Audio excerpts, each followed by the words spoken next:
that's what comes in the box. The hose, and the tool, and the adapter. A lot of people has been asking how it is. So those are the finishings.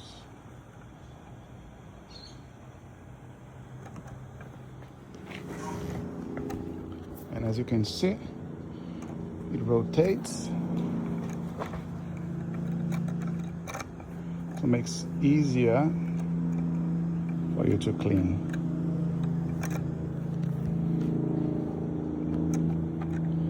So all the details you need to see. So today I just want to clean this mark here. So we haven't applied any shampoo or anything.